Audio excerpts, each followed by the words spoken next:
Hello, my name is Jalen Williams, and today I'm going to be defending the works of Anthony Giddens.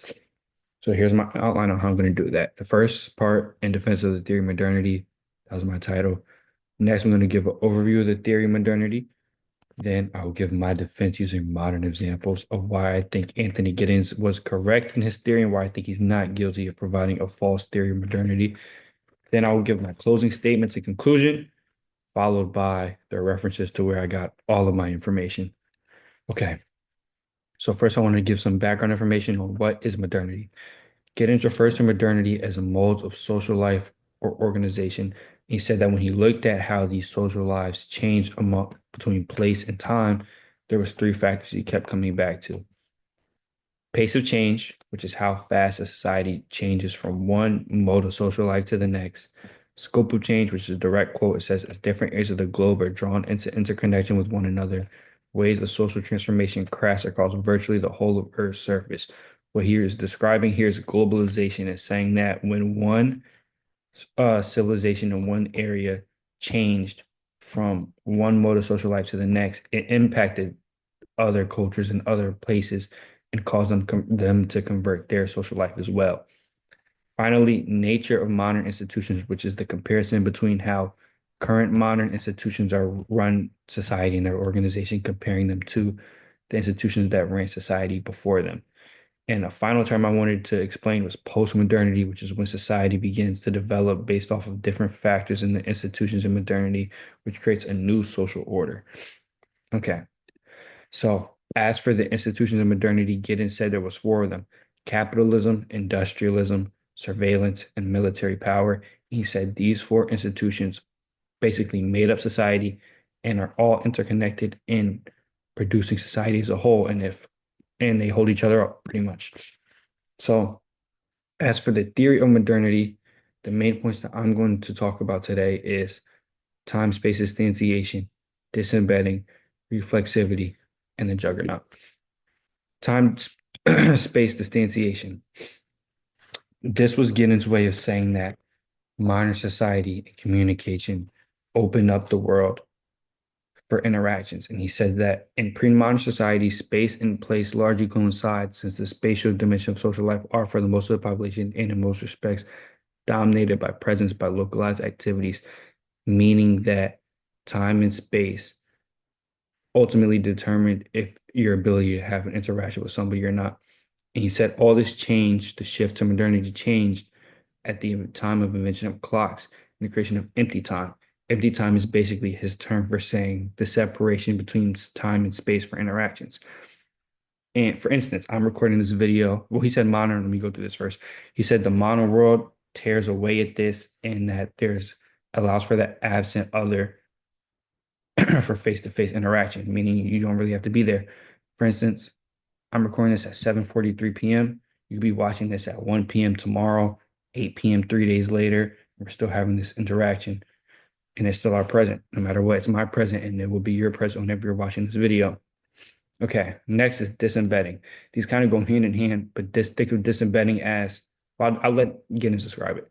His quote is, by disembedding, I mean the lifting out of social relations from local contexts of interaction and their restructuring across indefinite spans of time space. What he means by this is the physical separation of interactions where I do not have to be on the same street in front of your face to have an interaction.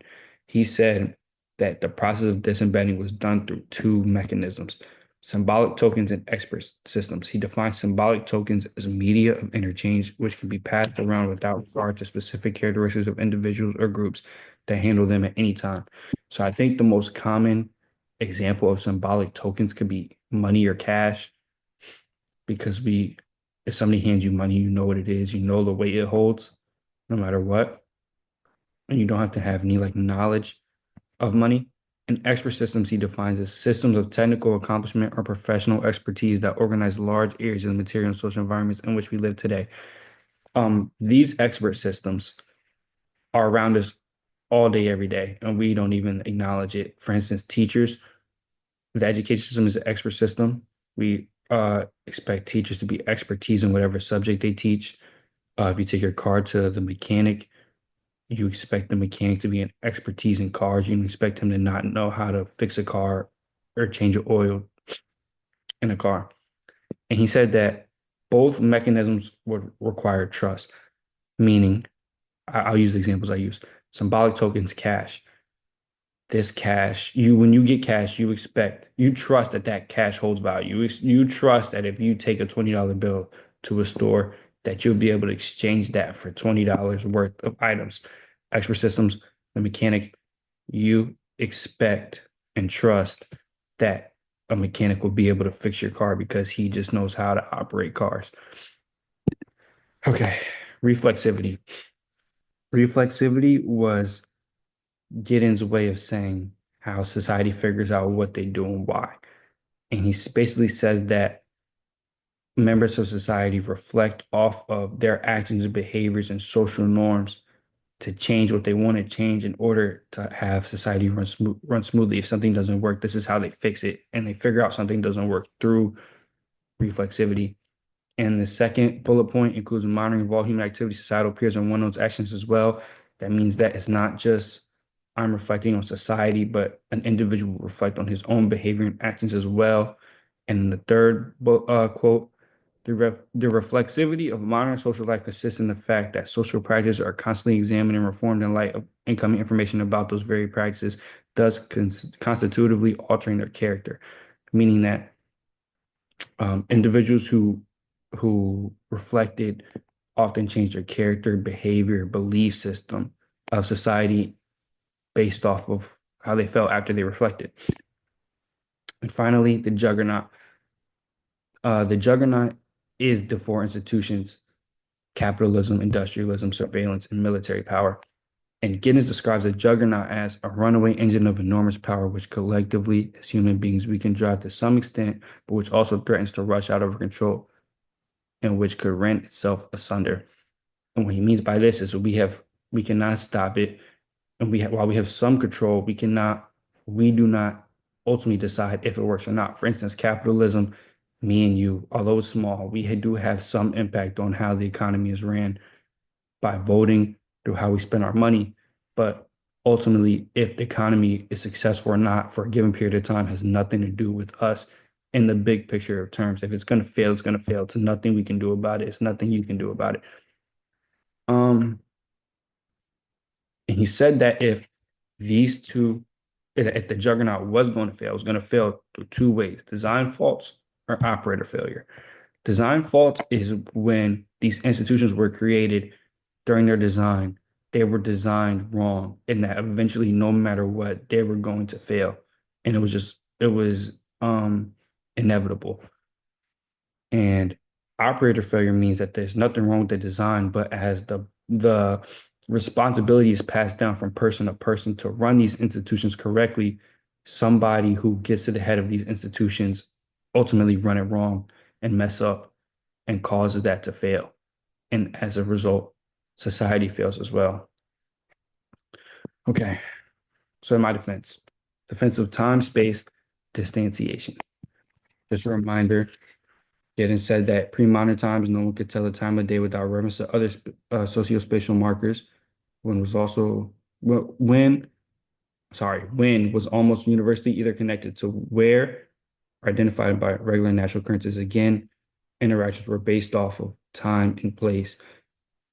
And his counter to this was the invention of calendars, saying that time was no longer with time or space. I could say January last year, and we instantly go back to that time, and that time and space has no weight in our interaction, and it is not ultimately decided by this point. If I have call you a meeting, I'm say what happened last month, we can have an interaction and conversation based off that. And even though that's not the present anymore, we can still have an interaction and time has no weight.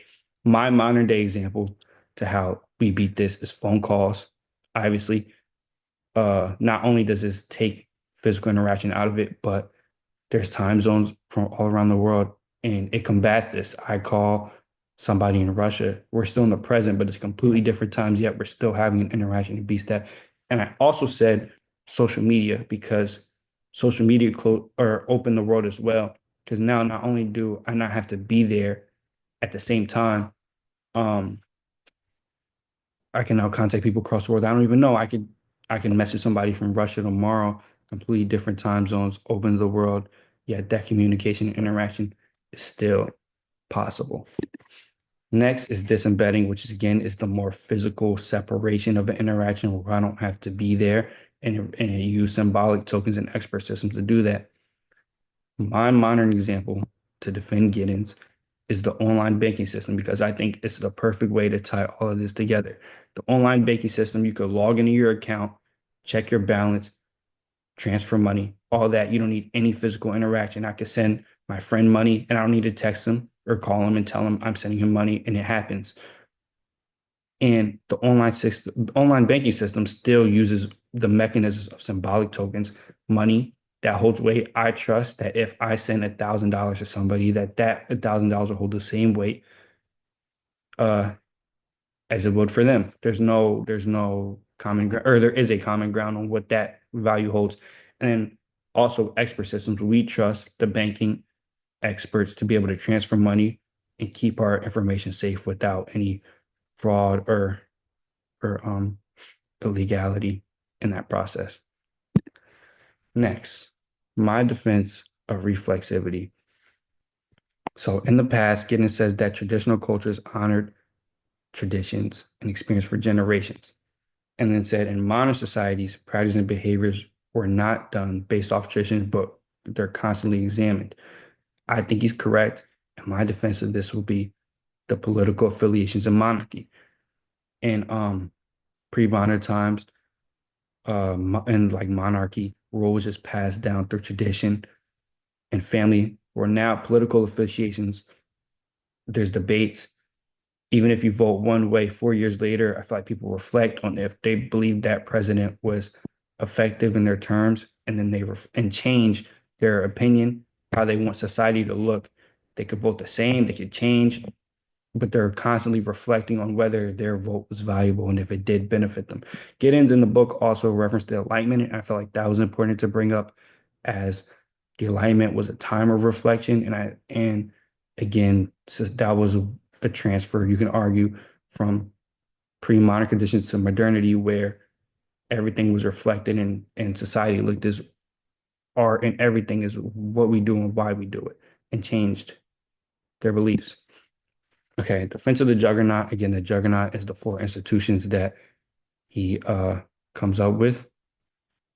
And obviously there's no modern example to the defense of the Juggernaut, but he says that capital production and industrialism both work together, and that's what made the Western expansion more enticing and favorable to do, led to more globalization, which led to more modernity and the yeah.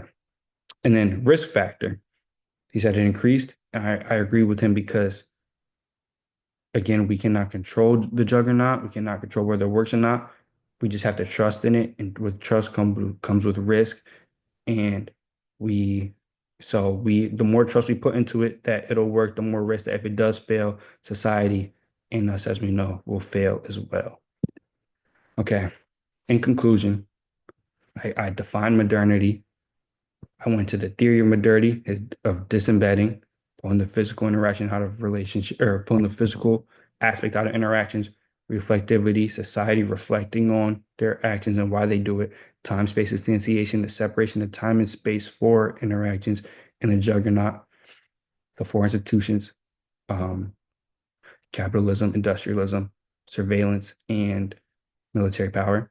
And then I defended Giddens using modern examples of each of his theories, disembedding, time-space instantiation. I use social media, phones, disembedding. I use the online banking system, reflectivity. I use political efficiency compared to monarchy and the Enlightenment and the juggernaut. I explain how it does increase our risk factor, and essentially we don't have control over whether society fails or not. It's all up to the institutions themselves. And here's my references for where I got all my information. Thank you.